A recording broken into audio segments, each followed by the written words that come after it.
지난주 속죄제 관해 보았는데 오늘도 5장에서 속죄제가 계속적으로 이어집니다.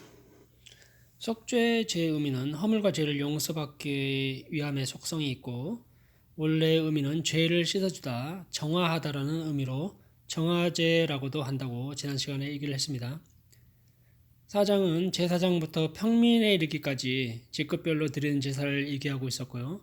오늘 볼 5장은 6절을 보니까 암컷 어린 양이나 염소의 언급으로 봐서는 평민, 속죄제, 정화제를 다루고 있는 듯해 보입니다. 그렇죠? 그러나 4장에서 다루는 것과는 좀 다른 성격이 있습니다. 4장은 여호와의 명령 중 하나를 어기는 경우 4장 1절에 계명이라고 했네요. 그러니까 4장에서 속죄제는 10계명 중에 1계명에서 4계명만을 어기는 경우를 다뤘고 5장의 속죄제는 그 나머지 계명들을 다뤘다고 볼 수 있나요?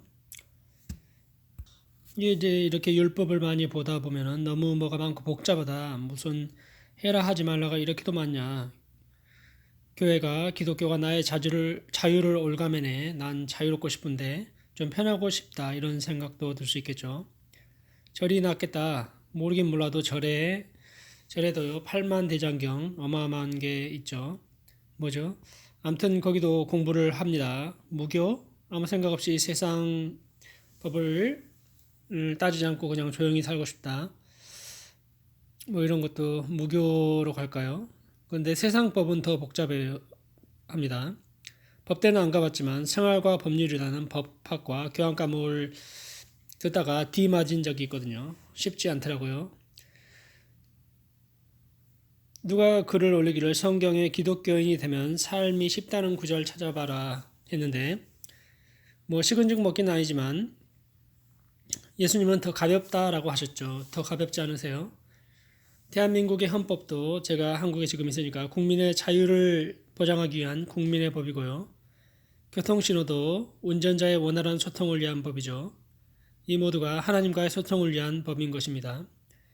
특히나 아담과 하와의 범죄 이후 타락한 세상에 살면서요. 인간을 위해서, 사람을 위해서, 인류를 위해서 이 법을 정해놨습니다. 하나님께서.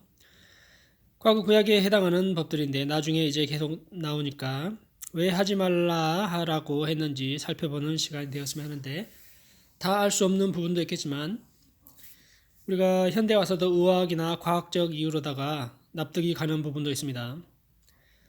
5장 1절부터 보겠습니다. 만일 누구든지 저주하는 소리를 듣고서도 증인이 되어 그가 본 것이나 알고 있는 것을 알리지 아니하면 그는 자기의 죄를 져야 할 것이니라. 그 허물이 그에게로 돌아갈 것이며 옛날 성경은 누구든지 증인이 되어 맹세시키는 소리를 듣고서 그 본 일이나 아는 일을 진술치 아니하면 했는데 그러니까 증인의 입장에서 본 거나 아는 것을 증언할 책임이 꼭 있다는 것이죠. 아무 말 않고 그냥 있는 자체가 죄라는 것입니다. 그때 당시는 증인의 역할이 굉장히 중요시되는 시대라 더욱 그렇겠다라고 볼 수 있습니다. CCTV가 있는 것도 아니고 지문 검식이나 여러 과학 수사가 있는 게 아니었던 시대였죠.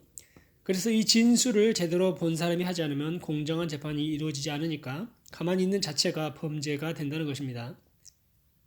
기독교는 범죄는요, 가만히 있는 자체가 범죄가 될 수 있습니다. 예수를 알고 심판날과 사후세계가 있다는 걸 알면서도 가만히 있으면요, 아무 말 않고 그렇게 있으면 범죄입니다.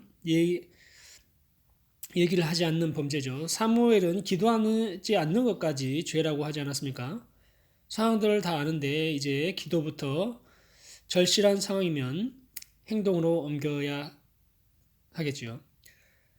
두 번째로 속죄죄는 자신도 모르는 사이에 부정한 것을 접촉하여 부정하여 되었을 경우인데 2절 누구든지 부정한 들짐승의 사체나 부정한 가축의 사체나 부정한 곤충의 사체들 무릇 부정한 것을 만졌으면 부지 중이라도 할지라도 그 몸이 더러워져서 허물이 있을 것이요. 상식적으로 사람을 보호하기 위한 법이 아닌가 생각이 들죠.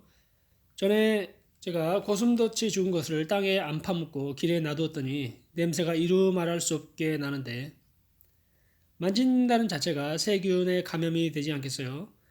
이처럼 사람을 보호하기 위한 법이 아니었나 1차적으로 생각이 드는데 나중에 가서 뭔가 특별한 이유가 또 있나 연구해 보고 싶죠. 3절에 만일 부지 중에 어떤 사람이 부정에 닿는데 그 사람의 부정이 어떤 부정이든지 그것을 깨달을 때는 허물이 있을 것이요. 두 번째로 자신도 모르는 사이의 부정인데 구약법에 출산한 여자, 아기를 낳은 여자부터 해서 죽은 동물을 먹은 사람과 접촉을 했거나 하면 반드시 제사를 드려야 했습니다. 그 외에도 여러 가지가 있는데 나중에 가서 또 자세히 보겠습니다. 그런저런 이유가 있겠죠. 세 번째로 4절에 혹 누구든지 무심 중에 입으로 맹세를 바라여 악을 하리라 하든지 선을 하리라 하면 그 사람의 무심 중에 맹세를 바라여 말한 어떠한 일이든지 깨닫지 못하다가 그것을 깨달을 때는 그 중 하나에 허물이 있을 것이니. 구약에서 모든 맹세는 여호와의 이름으로 하게 되어졌는데 지키지 못할 것을 하면 안 된다 그런 거죠. 여기서 무심 중에는 원래 의미는 레바테, 거칠게 말하다, 어리석게 말하다, 흥분하여 아무렇게 말하다, 맹세하다라는 뜻이 있습니다. 사람의 약속도 맹세했을 경우 지켜야 하는데 하나님의 약속은 깨어지면 죄라는 거죠. 그래서 속죄 제사를 드려야 한다를 설명하고 있습니다. 이제 6절에 가서 잠깐 속건제가 언급이 됩니다만 그 뒤에 가서 보기로 하죠. 7절부터 13절까지는 가난한 사람들을 위한 속죄제, 산비둘기 집비둘기를 드리고 반드시 제물의 피를 흘려라 했습니다.